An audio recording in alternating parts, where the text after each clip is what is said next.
आपके अपने channel math test by Mahesh पे। तो आज एक खबर लेकर आपके सामने हाजिर है।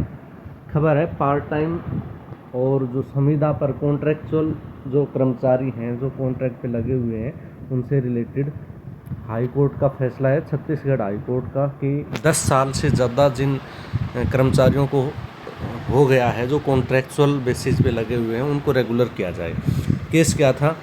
छत्तीसगढ़ हाई कोर्ट में शिक्षा विभाग के जो डाटा एंट्री ऑपरेटर थे जो 2011-12 में या 12-13 में लगे थे उनको 10 साल हो गए थे। उसके बाद उन्होंने अपने डिपार्टमेंट से रेगुलर करने के लिए परमिशन मांगी थी, लेटर भेजा था और डिपार्टमेंट ने रिजेक्ट कर दिया था। उसके बाद वे कोर्ट में चले गए और कोर्ट ने उनके फेवर में फैसला सुनाया। तो ये फैसला जितने भी देश भर में कॉन्ट्रैक्चुअल बेसिस पे लगे हुए कच्चे कर्मचारी हैं उनके लिए एक उदाहरण है या उनके लिए एक सपोर्ट का काम करेगा, ताकि वो भी इस केस का हवाला देकर अपने आप को नियमित करने की मांग उठा सकें।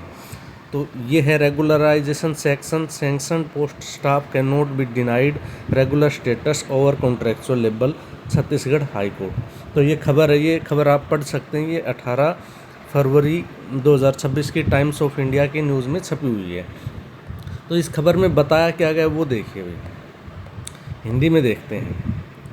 देखो, टाइम्स ऑफ इंडिया की यह पूरी खबर छत्तीसगढ़ हाई कोर्ट के एक बेहद महत्वपूर्ण फैसले से जुड़ी है जो 18 फरवरी 2026 को प्रकाशित हुई है। इस फैसले में कोर्ट ने स्पष्ट कर दिया है कि अगर किसी कर्मचारी की नियुक्ति सही चयन प्रक्रिया से हुई है तो सिर्फ संविदा का टैग लगाकर नियमित होने से नहीं रोका जा सकता। ठीक है भाई। उसके बाद मामला क्या था वो देखते हैं। छत्तीसगढ़ के सरगुजा जिले में 2012-13 के बीच डाटा एंट्री ऑपरेटर की नियुक्ति हुई थी। ये नियुक्तियां बाकायदा सार्वजनिक विज्ञापन निकालकर एक पारदर्शी चयन प्रक्रिया के तहत स्वीकृत खाली पदों पर की गई थी। 10 साल से ज़्यादा समय तक लगातार काम करने के बाद जब इन कर्मचारियों ने खुद को परमानेंट करने की मांग की तो स्कूल शिक्षा विभाग ने अक्टूबर 2022 में यह कहकर उनकी मांग ठुकरा दी कि शुरुआत में निकले विज्ञापन में ये पद संविदा आधारित बताए गए थे। इसके बाद कर्मचारियों ने हाईकोर्ट का दरवाज़ा खटखटाया। तो ये थी भाई टोटल की मतलब क्या मामला था। अब आगे देखते हैं कि इसके बाद हाईकोर्ट ने क्या कहा। 10 फरवरी 2026 को हाईकोर्ट ने विभाग के उस आदेश को रद्द कर दिया। कोर्ट ने अपने फैसले में निम्नलिखित बातें कहीं।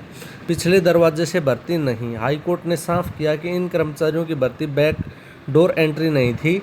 इन्होंने पूरी चयन प्रक्रिया का पालन किया था। संविदा सिर्फ एक नाम है। जब कर्मचारी स्वीकृत पदों पर विधिवत नियुक्त है और 10 साल से ज़्यादा समय तक बिना किसी रुकावट से अपनी सेवाएं दे चुका है तो नियुक्ति पत्र पर लिखे केवल संविदा शब्द के आधार पर उन्हें अधिकारों से वंचित नहीं किया जा सकता। ठीक है भाई। तो ये टोटल स्टेटमेंट थी कोर्ट की। कोर्ट ने कहा कि 10 साल से ज़्यादा का अगर टाइम हो गया है तो उनको केवल संविदा लिखे होने के कारण नियमित करने से नहीं रोका जा सकता। उसके बाद सरकार एक आदर्श नियोक्ता। कोर्ट ने 2026 में झारखंड राज्य के एक मामले का हवाला देते हुए कहा कि राज्य सरकार को एक आदर्श नियोक्ता की तरह अपने कर्मचारियों के साथ न्यायपूर्ण निष्पक्ष व्यवहार करना चाहिए। विभाग का फैसला माना। हाईकोर्ट ने शिक्षा विभाग द्वारा नियमितकरण की मांग खारिज करने के रवैये को यांत्रिक और मनमाना करार दिया। तो भाई ये थी न्यूज़। ये न्यूज़ थी छत्तीसगढ़ राज्य से रिलेटेड। तो इसका फ़ायदा हमें कैसे हो सकता है, क्योंकि हम तो हरियाणा के कच्चे कर्मचारी हैं, कोई कॉन्ट्रैक्चुअल है, कोई एडहोक है, तो उनको कैसे, तो जैसे कि देश में जितने भी कोर्ट हैं, सुप्रीम कोर्ट, हाई कोर्ट है, उनमें जो भी जजमेंट निकलती है तो वे एक दूसरे की कम्प्लीमेंट्री होती हैं, मतलब पूरक होती हैं। यानी उनका हवाला देख के हम कोर्ट में जो फैसला हो रहा है, वो जो जजमेंट आती है, जो स्टेटमेंट आती है, जो फाइनल फैसला आता है, उनका हवाला देकर हम अपने पक्ष को मजबूत कर सकते हैं। जैसे इसमें भी कहा गया है कि छत्तीसगढ़ कोर्ट है और इसने झारखंड के एक मामले का हवाला दिया है। ठीक है, इसमें झारखंड के मामले का, तो झारखंड में छत्तीसगढ़ के कोर्ट में झारखंड के मामले का हवाला कैसे दे सकते। इसी तरह हम हरियाणा के मामले में भी छत्तीसगढ़ कोर्ट के फैसले का हवाला देकर अपने आप को नियमित करने की मांग को मजबूत कर सकते हैं। तो इस तरह ये कच्चे कर्मचारियों के लिए बहुत अच्छी खबर है। 10 साल से ज़्यादा जिन्हें हो गए हैं उन्हें हरियाणा में भी कोर्ट ने माना है, सिंगल बेंच थी वो, उसने माना है कि कच्चे कर्मचारियों को पक्का किया जाना चाहिए, 10 साल से जो लगे हुए हैं। तो ये पूरा मामला था। आई होप कि आपको वीडियो अच्छी लगी तो वीडियो को लाइक कर दीजिए, चैनल को सब्सक्राइब कर दीजिए और देखते रहिए। जय हिंद, जय भारत।